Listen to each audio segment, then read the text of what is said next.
Okay, let's come back to the is prime number problem again. And this time I wanted to take a look at a solution that is incorrect, but often this is what people write on their first attempt. So also I want to show a variable trace table and how that can be used as a debugging tool to find errors in your program. So let's say in this case, num is 5. The person entered a 5 here. I guess is prime is set to true. So let's set that to true. And we want divisor is 2 to begin with. Okay, so we start our loop. It's true that 2 is less than 5, so we try and take 5 mod 2. It's not 0, so we don't do this.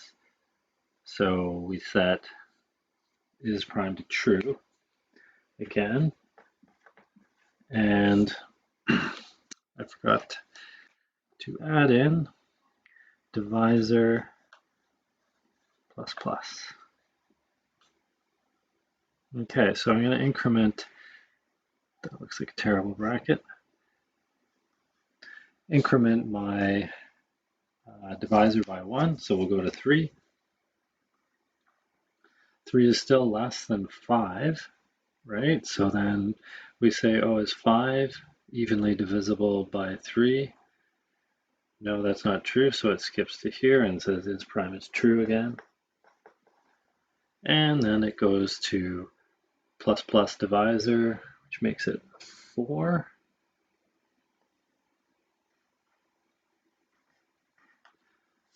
And then we come back up. 4 is less than 5, but 4 doesn't divide evenly into 5, so it's going to say true again here. And divisor becomes 5. Comes back up. This is false, so it's done. So it says true in the end that 5 is the prime number, which is good. So seems like this is good according to the trace table so far, but let's try another example. Okay, what if we try the number 9? Divisor starts at 2, true. So what happens is it's going to 2 is less than 9, so it tries to divide 9 by 2, and that doesn't work, so it's going to say, okay, is prime is true again, still a prime number, increment the divisor to 3, and then come back up, 3 is less than 9, but this time 3 does divide in evenly to 9, there's no remainder, so is prime gets set to false. Okay, then divisor plus plus to 4, and it's going to come back up. 4 doesn't go in evenly, and so it's going to set is prime back to true. And in fact, increment that to 5. Every other iteration when it's 6 and 7 and 8, they're all going to be true, true, true. So it's not going to change back to false. So the main problem here is we should, as soon as we set it to false, we should put a break in there so we escape the loop and it doesn't reset it back to true on the next iteration when it finds a divisor that doesn't go in evenly.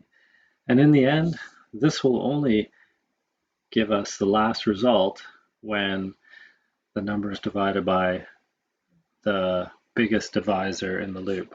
So that solution doesn't work. You need a break there, and this is pretty useless, so we should get rid of that. Of course, there's more efficient ways, like I said before. We don't need to keep dividing by bigger and bigger numbers here. We can actually stop way earlier. If you have a huge number, that would become a big problem with your algorithm running too slow.